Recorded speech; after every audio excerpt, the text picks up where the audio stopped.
आप सभी को प्रभु यीशु मसीह के नाम से जय मसीह की। एक बार फिर से हमारे इस आनंद जीवन में हंसते और मुस्कुराते हुए आप सभी का स्वागत है। परमेश्वर आप सभी को आशीषित करे। आपको आज हम देखेंगे याकूब और एसाव के जीवन के बारे में कि याकूब के जीवन में जो परमेश्वर का जो उद्देश्य था किस प्रकार से उन्हें प्राप्त हुई और परमेश्वर ने किस प्रकार से उन्हें उस उद्देश्य तक उन्हें लेके आया है।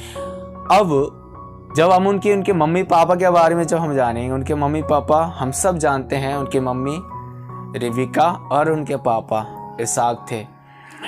इसहाक और रिविका बहुत अच्छे से अपने जीवन को जी रहे थे। उन्हें दो बेटा मिला, एसाव और याकूब। दोनों जुड़वे थे। आपको पता है जुड़वे अधिकतम अक्सर क्या होते हैं, एक ही समान दिखने वाले। सिर्फ एक ही समान दिखने वाले नहीं, उनके स्वभाव में भी एक ही समान होते हैं।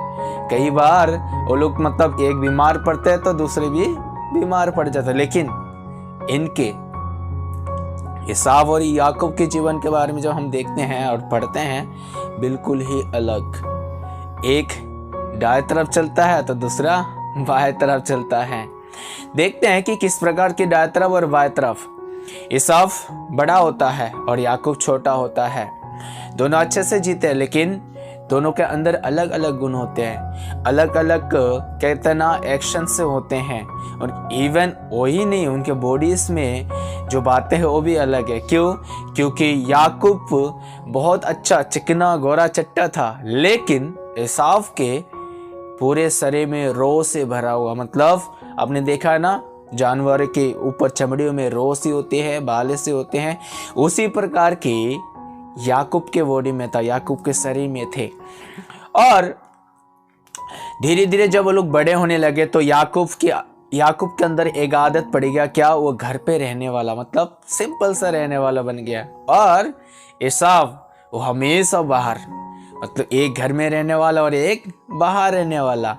जो बाहर रहने वाला वो क्या करता है, वो क्या करने लगा, वो शिकार करने लगा और शिकारी करके अपने पापा को लेके आता था। जो भी शिकारी करके लेके आता और अपने पापा को क्या करता था, वो खिलाता था। और पापा के प्यारा और लाडला ऐसा बन जाता था। और याकूब घर के काम, मतलब घर में मम्मी के हाथ बटाते बटाते ये बेचारा मम्मी का लाडला बन जाता है। और ऐसे ही सब अच्छे से चलता है।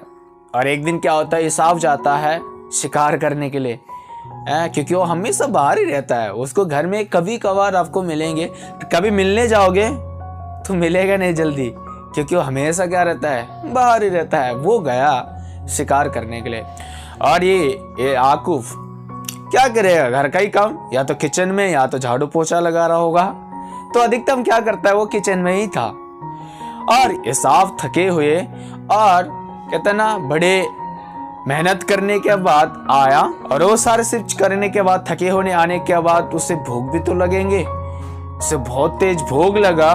सिर्फ उतना ही नहीं, उसे भूख लगने के बाद वो थक भी गया था बहुत। तो आया, आने के बाद क्या चाहिए, आराम चाहिए। सिर्फ आराम ही नहीं, पेट में भूख लगे थे ना, तो खाना भी चाहिए उसे। बहुत तेज भूख लगा था। जाके देखा कोई नहीं मिला, एक मिला, उसका प्यारा भाई किचन में दाल पका रहा है। तो बोला, भाई याकूब बोले, हाँ क्या हुआ? अरे मुझे खाना दो कुछ, क्योंकि मुझे भूख लगी है। और वहां पे उसे दाल पका रहा होता है। वो बोला, मुझे भूख लगा है। वो दाल लेके आता है।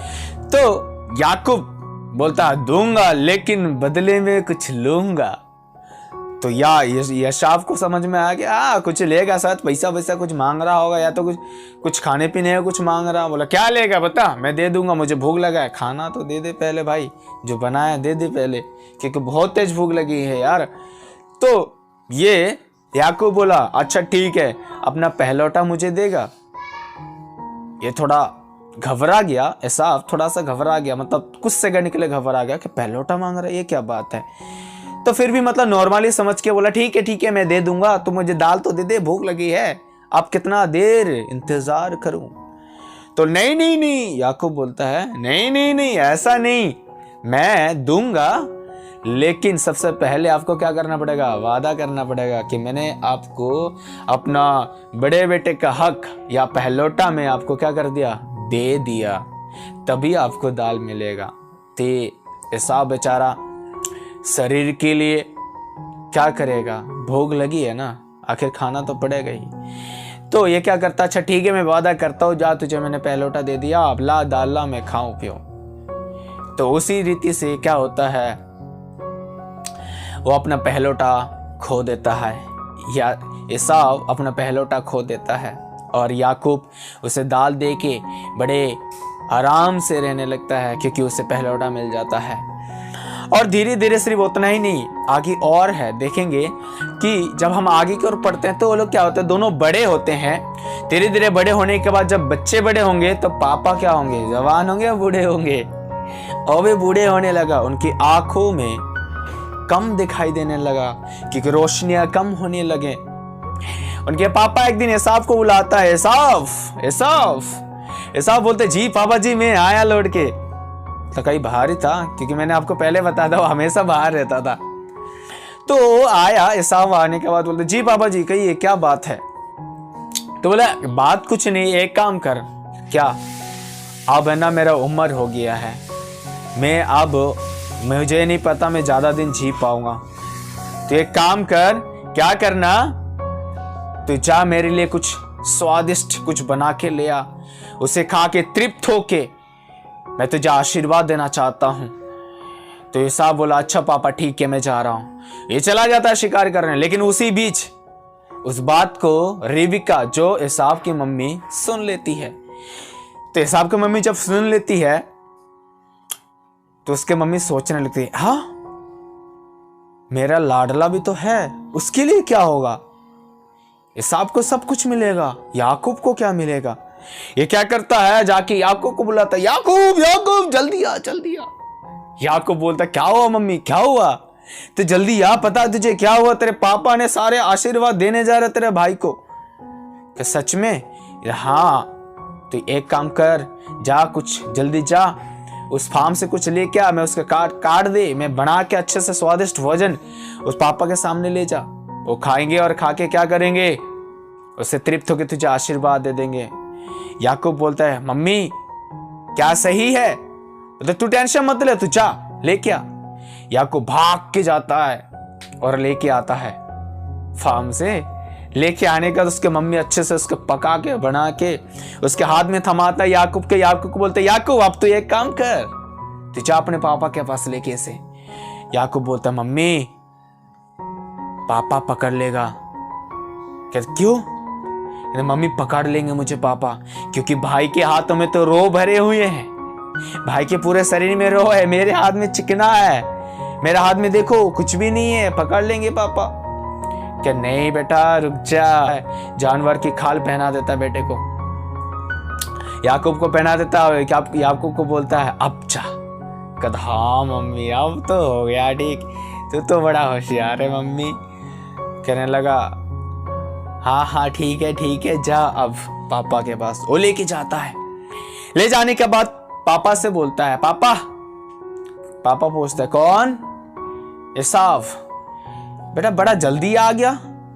हाँ पापा मैं जल्दी आ गया, लेकिन तेरा आवाज बदला बदला सा लग रहा है। नहीं पापा ऐसा कुछ नहीं, भाग के आया हूं ना, शायद इसी वजह से हो रहा। क्या सच में तू एसाव इधर आना इधर आना। वो पास बुलाता है और उसे ऐसे ऐसे ऐसे ऐसे ऐसे करके अपने आकार में, उसके आकार में ऐसे क्या करता है, छू के देखता है कि सच में उसके हाथों में रो है। तब पापा को विश्वास होता है कि शायद ये एसाव ही होगा, क्योंकि याकूब के हाथ तो बड़े चिकने हैं। लेकिन एसाव को इस बात का बिल्कुल भी पता नहीं था कि वो किसी जानवर की खाल थे। और उससे क्या होता है, उसके बेटे को बोलता है कि रुको मैं इसे खाता हूँ, खा के तृप्त होकर मैं तुझे आशीर्वाद देता हूँ। और ढक्कन खुलता है, बड़ा स्वादिष्ट खुशबू आता है। वो सूंघ के बोलता है बड़ा स्वादिष्ट है, और उसे क्या करता है, खाने लगता है। वाह वाह कितना मजेदार है, कितना अच्छा। से पता है वो खाने का तृप्त हो जाता है, बड़ा अच्छा लगता है उन्हें, लेकिन उन्हें पता नहीं कि आखिर चल क्या रहा था। और खाने के बाद याकूब को क्या करता है, अपने सारे आशीर्वाद दे देता है। उसके जो भी आशीर्वाद देना सब आशीर्वाद दे देता है। और देने के बाद वो चला जाता है याकूब, और मम्मी और बेटा दोनों मिलकर बात करते कि आप भाई आएगा तो फिर क्या होगा, क्या कहेंगे। उसके अंदर एक डर आ गया, पता है याकूब के अंदर, कि मेरा भाई आएगा तो क्या होगा। उसका मम्मी बोलती है कि तेरा भाई अगर उसके चेहरा अगर उस तरह से दिखे, मैं तुझे बता दूंगी, तू चला जाना यहाँ से। बोला ठीक है। उसके भाई आता है एसाव पापा के पास। पापा मैं आ गया। आ गया? कौन? मैं एसाव। एसाव? अभी तो आप आए थे, आप फिर आ गए क्या? क्या पापा मैं तो अभी आ रहा हूं आपके लिए, देखो कितना अच्छा पकवान बना के लेके आया हूं, स्वादिष्ट वाला भोजन बना के लेके आया हूं। कह रहा नहीं, आप झूठ बोल रहे हो, मैंने तो अभी आपको अभी खा के तृप्त होके मैंने आशीर्वाद सारे एसाव को दे दिया। आप कौन है?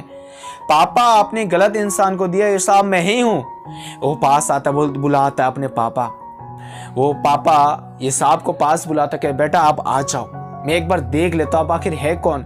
वो उसे छूता है और छू के उसका आवाज, उसके बोले और उसके तरीके और उसके आकार को देख के, उसके सेव को देख के मालूम चल जाता है कि यही एसाव है। पापा बोलता है बेटा तेरे भाई ने गलत किया है, वो मेरे से झूठ बोल के सारे आशीर्वाद ले लिया। एसाव रोने लगता है, उसके आंखों से आंसू निकाल के आते हैं और पापा से कहता है कि पापा क्या मेरे लिए आपके पास और कुछ भी नहीं बचा? क्या आपने मेरे लिए कुछ भी नहीं रखा? और पापा बोलता है नहीं बेटा मैं तो सब दे दिया, अब मेरे पास कुछ भी नहीं है। ऐसा आप जिद करता है कि नहीं पापा आपको मुझे कुछ देना पड़ेगा, कि आपको मुझे देना ही पड़ेगा, कुछ नहीं तो कुछ। तो पापा फिर उसे आशीर्वाद करता है।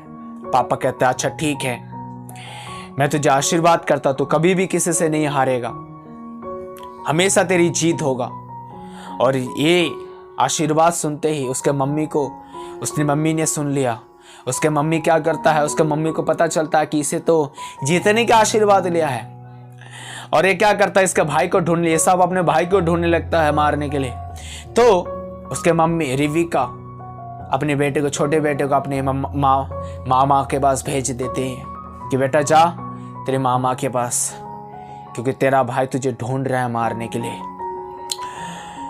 यहां तक मैं एक बात को बताना चाहता हूं कि आपको पता है जब हम गलत करते हैं ना, गलत या चीटिंग या कुछ भी जो परमेश्वर को वचन के खिलाफ है, जो हमें नहीं करना चाहिए, वो जब हम करते हैं तो हमें हमेशा भागते रहना पड़ता है। इसीलिए देखिए याकूब के जीवन में कि सब कुछ ठीक था, अच्छे से रह रहा था, लेकिन जब से उसने चीटिंग करना शुरू किया, गलत करना शुरू किया, उसे भागना पड़ रहा है। कभी इधर तो कभी उधर, कभी पापा के नजरों से कभी दूर भागना पड़ रहा है, कभी अभी देखो अभी भाई के नजर से दूर भागना पड़ रहा है। अभी देखो उनके जीवन में क्या हुआ, अभी घर से ही वो दूर भाग रहा है। क्यों? क्योंकि गलत। एक बार अगर जो गलत करते हैं उसे भागना पड़ रहा है हमेशा, चाहे वो किसी के नजरों में से हो सकता है, लेकिन उसे भागना पड़ेगा मेरे प्रियो। तो इस कहानी से ये सीखते हैं कि हम कभी भी गलत ना करें किसी के साथ, अपने स्पेशली अपने परिवार के साथ, अपने मम्मी पापा भाई बहन, अपने रिश्तेदारों के साथ। हम मसीह हैं, हम प्रभु के वचनों से होकर चले, परमेश्वर के अनुग्रह में होकर चले। आज के लिए इतना ही।